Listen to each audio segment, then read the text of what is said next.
est à Madame Martine Vonner pour 5 minutes, députée non inscrite.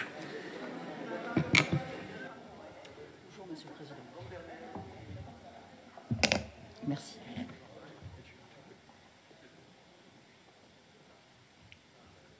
Monsieur le Président, Monsieur le Ministre de la Santé, Madame la Présidente de la Commission, Mesdames les Présidentes de Commission, toute société dans laquelle la garantie des droits n'est pas assurée, ni la séparation des pouvoirs déterminée, n'a point de constitution.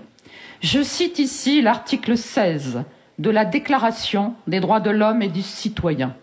Mais sans doute l'avez-vous oublié. Le régime parlementaire français n'a jamais été aussi faible.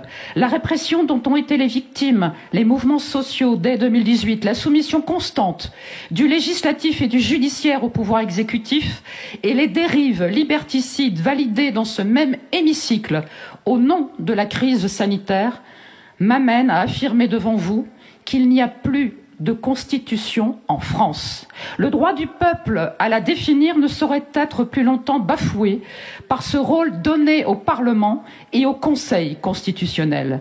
Or, aujourd'hui, au vu de l'étendue des pouvoirs attribués aux 10 conseils, il est essentiel que cette institution soit indépendante par rapport au pouvoir politique, mais aussi exempte de toute forme de pression ou d'influence pour assurer de façon impartiale le contrôle de la loi.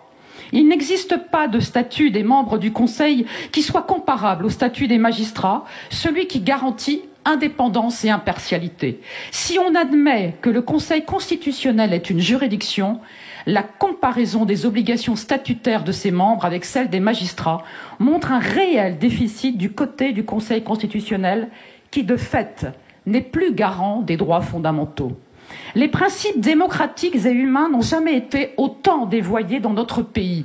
Il est urgent de respecter la dignité du citoyen et la souveraineté du peuple. Vous êtes ici aujourd'hui devant la représentation nationale pour affirmer une fois de plus que votre gouvernement a su gérer depuis 2 ans pour le bien des Français. Mais qui peut encore croire vos démonstrations itératives ridicules? Les résultats sont là.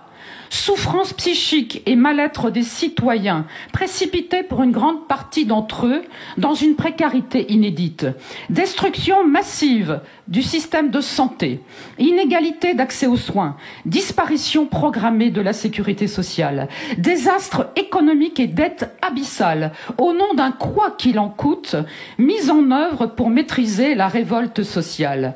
Cette situation très dégradée avec un ratio de la dette publique et un déficit structurel des plus élevés en Europe a été mis en évidence dans le dernier rapport de la Cour des comptes. Tout vous échappe à quelques semaines des élections et les Français ne sont pas dupes de vos frêles promesses de suspendre le pass. Prétextant le bien, vous avez confiné sans soigner. Prétextant le bien, vous avez déconfiné sans soigner. Prétextant le bien, vous continuez à humilier toute une partie des citoyens en les privant de leur métier, de leurs revenus, en les désignant comme coupables d'une fracture sociétale que vous avez vous-même provoquée et qui vous échappe maintenant totalement. Le peuple a des doutes quant à la transparence des contrats signés par la Commission européenne avec l'industrie pharmaceutique. Vous avez laissé faire, le secret défense couvre tout. Mais aujourd'hui, vous ne pouvez plus cacher les conséquences délétères de la politique vaccinale, tant les données portant sur les effets secondaires graves explosent. Fausse couche, myocardite, péricardite, maladie auto-immune, syndrome de Guillain-Barré, cancer multiple, maladie de Creutzfeldt-Jakob, sida, sans parler des décès, tous les âges étant concernés, même les enfants. Du jamais vu depuis Pasteur. Le professeur Luc Montagnier l'avait dénoncé. J'étais aux côtés des citoyens pour lui rendre un dernier hommage mardi au Père Lachaise. J'aimerais conclure en dénonçant toutes les formes de violence exercées dans notre pays. Là aussi, au nom de ce bien qui justifie tant de mal. La violence institutionnelle qui légalise depuis 2020 les oppressions dans des rouages pervers et bien huilés, ceux des lois successives sous couvert de l'état d'urgence sanitaire. La violence répressive qui tente d'étouffer les manifestations populaires, joyeuses et légères, qui de samedi en samedi voient déambuler dans les rues des enfants, des jeunes adultes, leurs parents et leurs grands-parents. L'autorité naturelle de l'État ne peut résulter que de la légitimité de ses pouvoirs publics. Vous l'avez troqué contre la répression qui n'aura pourtant pas fait plier plus de 20 millions de sous-citoyens. J'aimerais dire bravo à la Nouvelle-Calédonie qui, par le biais de sa commission permanente, vient d'abroger l'obligation vaccinale depuis hier. La question que je pose, c'est est-ce que votre gouvernement est-il encore légitime? Merci. Et je crois que, quelles que soient les opinions, quelles que soient les façons de les exprimer, nous aurons tous été, je l'estime, à la hauteur en tout cas du sens de l'engagement qui était le nôtre au moment où nous sommes allés devant les Français. Ça ne veut pas dire qu'on est d'accord. Mais ça veut dire que je suis membre de l'exécutif, Monsieur le Président, et pas aujourd'hui parlementaire, mais je me sens puissamment insulté quand j'entends que des députés cirent les pompes des ministres ou qu'ils ne seraient pas à la hauteur de leurs engagements parce qu'ils partagent un désaccord sur le fond. On peut être en désaccord sur le fond, mais on doit se respecter.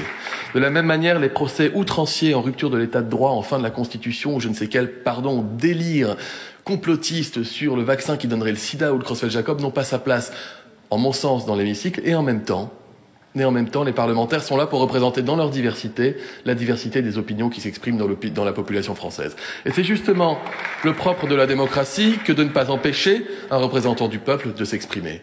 Même si on peut, et je le dis notamment pour celles et ceux qui sont en tribune aujourd'hui, qui nous regardent, notamment les plus jeunes d'entre eux, je voudrais rassurer tout le monde, le vaccin n'a jamais donné et ne donnera jamais ni le sida ni le Creutzfeldt-Jakob. Il faut rétablir le fait scientifique. Chacun ici est couvert, et c'est tout à fait normal, par ce qu'on appelle l'immunité parlementaire, et chacun ici peut s'exprimer librement, en sachant très bien que ses paroles, ses propos ne pourront pas être retournés contre lui devant la justice. Mais je le dis néanmoins, parfois les mandats s'arrêtent un jour. Et parfois, celles et ceux qui continueront de tenir ces propos-là seront alors susceptibles d'en rendre compte devant la justice. Je le dis pour Madame Vonner. Bref. Un rappel au règlement pour mise en cause personnelle de la part du ministre et insultes personnelles, menaces prétendant que mon mandat ne serait pas suivi d'un autre mandat et menaces vis-à-vis de la justice. Je rappelle ici à Monsieur le ministre que le rôle de base des parlementaires est d'évaluer et de contrôler l'action du gouvernement et que malheureusement ici, je suis la seule à dénoncer à quel point depuis 2 ans, ce gouvernement a fait fausse route parce que oui, ce n'est pas moi qui invente des pathologies suite à la vaccination, mais les chiffres sont là sur le site français de l'Agence nationale de sécurité du médicament ou sur le site américain que vous sembliez ne pas connaître la dernière fois que j'avais pris la parole ici, le VAES. Madame Vonner. Donc, il y a un rappel au règlement, c'est un rappel au règlement, c'est pas, on relance pas le débat. Donc vous avez fait constater à l'Assemblée que selon vous, Monsieur le Ministre avait mis en cause votre personnalité. J'allais vous dire, on transmettra à la conférence des présidents, j'ai du mal à pouvoir l'exprimer aujourd'hui. Donc voilà, mes chers collègues, le débat est clos.